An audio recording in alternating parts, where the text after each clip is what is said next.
Bismillahirrahmanirrahim. Assalamualaikum warahmatullahi wabarakatuh. Bismillahirrahmanirrahim. La yasuku khair illallah. Bismillahirrahmanirrahim. La yasifa sufa illallah. Bismillahirrahmanirrahim. Makana min nikmatin faminallah. Bismillahirrahmanirrahim. La hawla wa la quwwata illa billah. Hamdan wa syukran lillah. Salatu wassalamu ala rasulillah Muhammad ibn Abdullah wa ala alihi wa sahbihi wa man wala.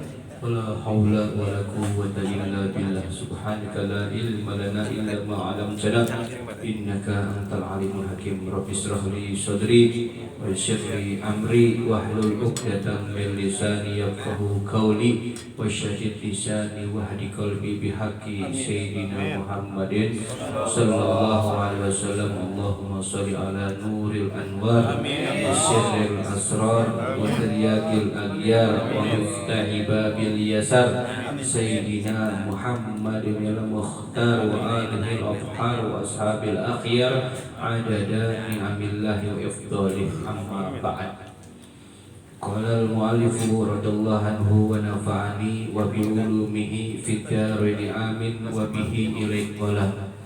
Pertama-tama yang sama-sama kita hormati guru kita bersama yang selalu istiqomah di setiap malam rebuknya, pertama Fadilatul Ustaz Daud Muslim serta Ustaz Daman Huri. Kita doakan guru kita bersama ini semoga Allah panjangkan umurnya, Allah sehatkan badan jasmani rohaninya, Allah selalu menangkan dalam perjuangannya, dan Allah selalu berikan kepada beliau istiqomahan dan kesabarannya di dalam mendidik kita semua. Amin ya Allah ya Rabbal Alamin.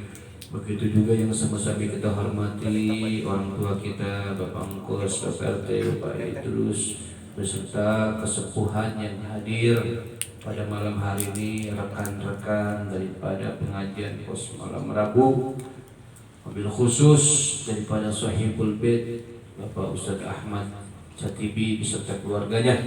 Kita doakan mudah-mudahan senantiasa kita semua yang hadir pada malam hari ini tidaklah kita bubar daripada tempat ini, rumah ini, kecuali Allah Subhanahu wa taala ampuni seluruh dosa-dosa kita. Tidaklah kita beranjak daripada rumah ini kecuali Allah Subhanahu wa taala kabulkan hajat dan keinginan kita. Tidaklah kita bubar daripada tempat ini kecuali Allah Subhanahu wa taala angkat macam penyakit yang ada dalam diri kita, penyakit yang ada dalam diri kedua orang tua kita, penyakit yang dalam diri keluarga-keluarga kita. Allah gantikan penyakit tersebut dengan kesembuhan yang sempurna. Amin ya Allah ya Rabbal Alamin. Alhamdulillah, pada kesempatan malam hari ini kita masih bisa istiqomah. Itu semua karena Allah yang gerakan hati anggota badan kita sehingga kita bisa sampai di tempat yang mulia ini, yang mudah-mudahan niat langkah kita dihitung pahala oleh Allah Subhanahu wa taala. Yang alhamdulillah pada kesempatan malam hari ini mohon izin Al-Fakir pada malam hari ini sedikit akan mengupas daripada hadis Arba'in Nawawinya. Sungguh luar biasa majlis malam Rebo ini ustadznya banyak, alhamdulillah, sungguh anugerah yang luar biasa. Kita nggak bisa datang belajar mondok karena waktu, namun di setiap malam rebonya gurunya datang kepada diri kita. Betul, kita syukurin. Oleh karena itu jangan sia-siakan di setiap malam rebonya. Ya, diingat-ingat pelajarannya. Kemudian yang terpenting adalah diamalkan biarpun sedikit. Nah, pada kesempatan malam hari ini kita akan kupas daripada yang namanya hadis yang pertama. Al-hadisul awal an Amiril Mu'minin Abi Habsin Umar bin Khattab radhiyallahu anhu qala sami'tu Rasulullah sallallahu alaihi wasallam yaqul innamal a'malu binniyat wa innamal likulli imri'in ma nawa faman kanat hijratuhu ila Allah wa rasulih fa hijratuhu ila Allah wa rasulih wa man kanat hijratuhu lidunya yusibuha aw imra'atin yankihuha fa hijratuhu ila ma hajaru ilaih. Rawahu Imamul Muhaddisin Abu Abdullah Muhammad bin Ismail bin Ibrahim bin Mughirah bin Badizbah Al-Bukhari Al-Ju'fi wa Abu Husain Muslim bin Hajjaj bin Muslim Al-Kushairi An-Naisaburi fi sahihima alladaini huma ashahul kutub al-musannafah. Apa yang dikatakan daripada hadis Nabi Muhammad SAW ini masalah tentang niat. Ini hadis mungkin kita sudah gak asing lagi. Udah banyak mungkin dari kecil sampai saat ini kita pernah mendengar daripada hadis ini, innamal a'malu binniyat. Apa yang dikatakan dari hadis tersebut, dan hadis ini termasuk daripada hadis yang gharib. Gharib itu jarang dan nadir karena perawinya cuma satu, yaitu Sayyidina Umar bin Khattab, Dan diriwayatkan daripada Amirul Mukminin Abi Hafsin Umar bin Khattab radhiyallahu anhu sami'tu Sayyidina Umar mendengar bahwasanya Rasulullah sallallahu alaihi wasallam bersabda, yaqulu berkata, innamal a'malu binniyat. Sesungguhnya pekerjaan itu, sesuatu pekerjaan amaliyah kita itu harus dengan niat. Jadi kita niat ke majlis seperti ini harus niat yang kuat dan yakin, sungguh yakin bahwasanya apapun yang kita niatkan dengan wasilah kita duduk seperti ini pasti akan ada hasil dan maksudnya. Jadi jangan kita tidak niat di tempat seperti ini, sia-sia kalau kita tidak niat. Yang ada malah capek doang. Yang ada niatkan apapun kehajatan kita, niat dari keluar rumah sampai tempat tujuan apa yang menjadikan niatnya terus. Makanya ada beberapa trik daripada ketika kita pengen tahu doa kita ini diijabah atau enggaknya, dengan cara setiap habis sholat ataupun kita ziarah kemanapun, doanya misalnya 5 poin. Poin pertama ini, kedua ini, ketiga ini, keempat ini, sampai kelima. Itu setiap hari dimanapun kita tempat yang baik, ziarah ke apakah doanya itu aja. Jadi kita biar tahu, oh doa nomor 1 sudah, berarti tinggal nomor 2. Ada kalanya doa yang kabul nomor 3, berarti 1, 2, 4 belum. Terus saja doanya, nggak usah pindah-pindah. Kenapa? Kita merengek kepada Allah Subhanahu Wa Taala terus menerus. Sebagaimana anak kecil ketika minta jajan ke ayahnya merengek terus, lama-lama biarpun bosan itu orang tua, kira-kira ngasih apa enggak? Ngasih. Begitu kita Allah Subhanahu Wa Taala terus. Doanya itu aja, nggak apa-apa. Kita biar lihat, kenapa? Kita biar tahu mana doa-doa di antara 5 tersebut ataupun berapa yang diijabah dikabulkan oleh Allah Subhanahu Wa Taala. Maka harus dengan niat yang benar-benar khusyuk kepada Allah Subhanahu Wa Taala. Wa innamal likulli imri'in ma nawa. Maka sesungguhnya setiap seseorang itu apa yang menjadikan niatnya, tergantung maksudnya apa yang menjadikan niat dia, insyaallah akan sampai. Faman kanat hijratuhu ilallah wa rasulih fa hijratuhu ilallah wa rasulih. Maka barang siapa yang ada datangnya hijrahnya karena Allah dan Rasulnya, maka hijrahnya juga akan sampai kepada Allah dan Rasulnya. Waman kanat hijratuhu lidunya yusibuha. Dan barang siapa yang ada hijrahnya, niatnya di dunia untuk karena mencari dunia, yusibuha, yang pengen dunia tersebut dicari dianya, awim ra'atin yankihuha, atau seorang perempuan yang pengen dia nikahi, fa hijratuhu ilallah wa hijratuhu ila ma hajairih. Maka hijrahnya akan sampai kepada apa yang dia inginkan. Maksudnya tergantung daripada niat kita. Kalau niat kita keduniaan, akan nyampe kepada dunia. Kalau kita niat semua karena Allah, insya Allah udah karena Allah, dunia juga pasti akan dapat. Oleh karena itu, di sini jelaskan siapa sih Amirul Mukminin tersebut dan kenapa dinamakan daripada Amirul Mukminin. Sayyidina Amirul Mukminin itu Abu Hafs Umar bin Khattab, huwa awwalu man sumiya Amirul Mukminin ala umum. Sayyidina Umar bin Khattab itu orang pertama kali yang dijuluki dengan gelar Amirul Mukminin secara umumnya. Jadi pertama kali sahabat yang dijulukin oleh Amirul Mukminin adalah Sayyidina Umar bin Khattab. Samahu bidzalika ba'du sahabah. Dinamakan Sayyidina Umar bin Khattab dengan hal itu, dengan Amirul Mukminin sebagai daripada sahabat. Wakila, dikatakan ya, innahu qala linnasi fi ba'di khutbatihi. Sesungguhnya Sayyidina Umar pernah di depan para sahabat, di bagian para sahabatnya dengan khutbahnya mengatakan, ayyuhan nas antumul mu'minun, wahai manusia, wahai para sahabat, antumul mu'minun, antum ini, kalian ini orang mukminun, orang mukmin, wa ana amirukum, dan saya, kata Sayyidina Umar, amir kalian.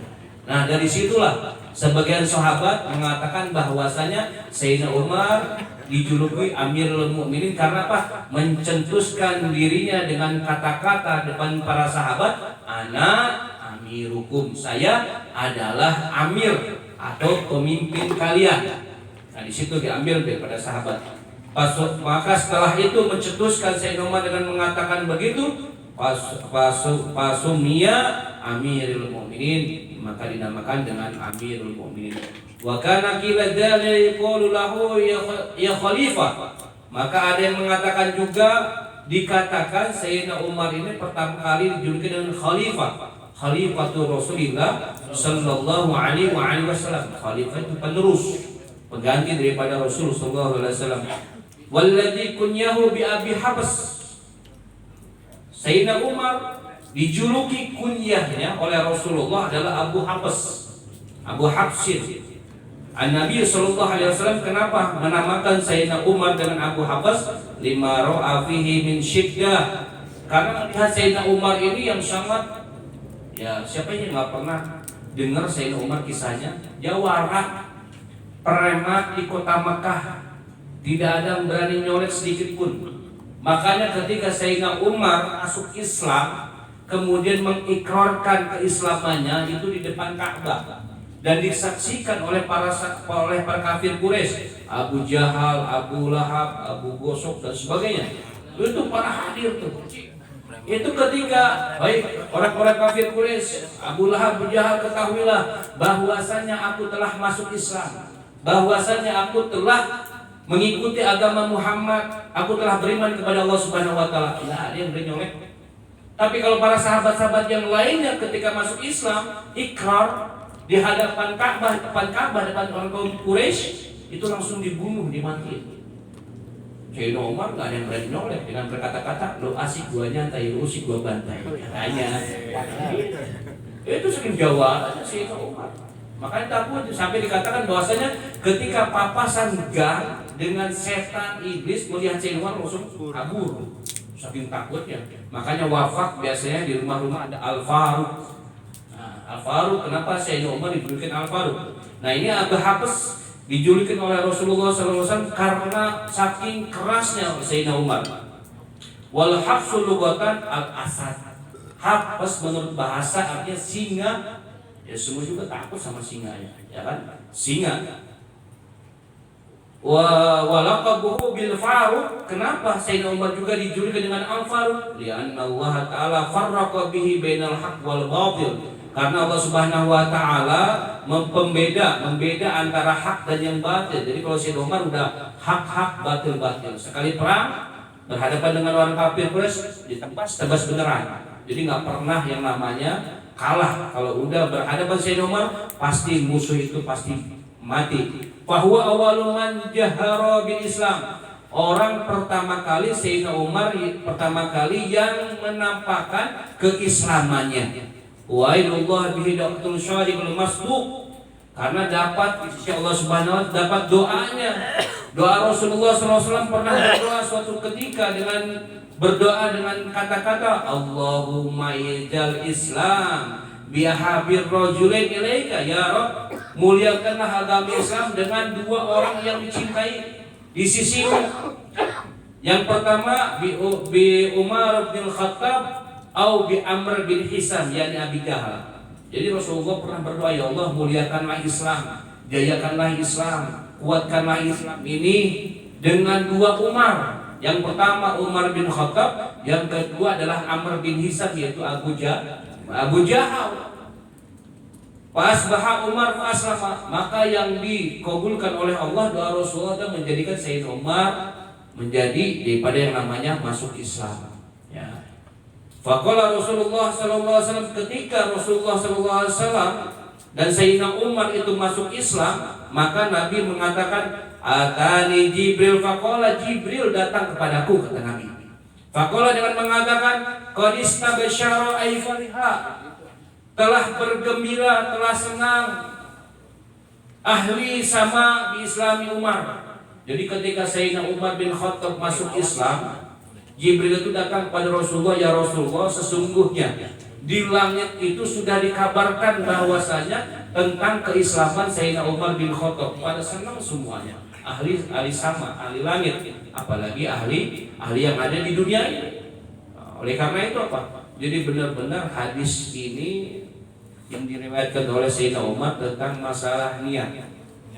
Niat itu yang harus kuat. Boleh sedikit demo ya, testimoni.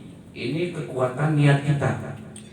Ya, jadi ntar saya minta Bang Roy, kemudian Bang Jago, ya di depan sini kita praktek niat. Niat itu benar-benar yang kuat. Ya, kita niat, kita tes ya. Ya, ayo kita selangnya dong. Iya, selangnya. Kita lihat daripada benar-benar niat dari segala sesuatu itu harus niat. Kalau kita niat jelek, maka akan tumbuh jelek. Kalau niat bagus, kita juga bagus. Air ini kan semuanya tergantung daripada apa yang kita niatkan. Makanan ini semua tergantung pada yang kita niatkan. Kalau makanan ini bikin mules, maka akan mules. Tapi kalau makanan ini bikin lapar, ya akan lapar. Makanya tergantung daripada niat. Minum es. Oke, Bang Roy, minta tolong deh kita berdiri deh ya. Oke, Bang Roy, Bang Jago. Bang Roy, Bang Jago. Jadi ketika ntar saya, jadi yang paling gede badannya siapa? Oh, Bang Jago aja. Ya, Bang Jago minta tolong begini. Ya, begini. Pukul. Nah, begini. Nah, itu. Oke. Nah, itu. Jadi ntar sekuatnya ya, sekuat tenaga. Ini Bang Roy minum. Yang pertama Bang Roy niatkan, ya Allah ya Rabb, air ini bisa menjadi badan saya kuat seperti singa kali ya. Kuat pokoknya, bisa menjadikan ada tenaga buat saya. Silahkan niat. Dengan niat yang mantap, minum air ini, gak usah banyak-banyak, sedikit aja, haus banyak-banyak. Niatin, udah niat benar, silahkan minum. Ya, dalam hati bahwasanya mindset dalam otak hati kita, air ini menjadi kuat. Udah, sekarang tolong lepaskan di buka ini. Kirim. Kuat, terus kuat. Susah apa gampang? Susah. Oke, sekarang yang kedua. Yang kedua, niat air tersebut menjadi lemah badan saya. Ya, menjadi lemah. Jadi tidak kuat. Oke, sekarang niat yang lemah, kemudian bagi itu sama kayak gini. Niat. Beda tak? Agak beda kan? Kalau yang pertama itu agak kuat, kalau yang pertama, yang kedua itu lemah. Tergantung apa? Tergantung pada niat kita. Itulah. Sallallahu Nabi Muhammad. Jadi segala sesuatu itu apa yang menjadikan niat kita. Ya Allah, saya lagi sakit ya, minum apa? Ya Allah, hadiah sifat, hadiah sifat, sembuh benar. Ya Allah, niat ngaji itu untuk niat sifat, menghilangkan itu akan sembuh. Makanya pentingnya niat apapun itu, kita hadir ke tempat sebenarnya niat yang kuat, niat yang kencang. Mungkin cukup sampai di sini. Mudah-mudahan dengan pada materi pada malam hari ini kita niatkan, ayo kita sama-sama niatkan. Setiap kita melangkah kebaikan, kemanapun kerja misalnya, niatkan untuk yang namanya keluarga, keberkahan dari Allah Subhanahu Wa Taala. Niatkan kita untuk ridhonya Allah Subhanahu Wa Taala. Biar kerja kita nggak aral. Niatkan untuk ibadah buat keluarga dan sebagainya. Mudah-mudahan yang sedikit ini bermanfaat bagi kita semua. Assalamualaikum warahmatullahi wabarakatuh.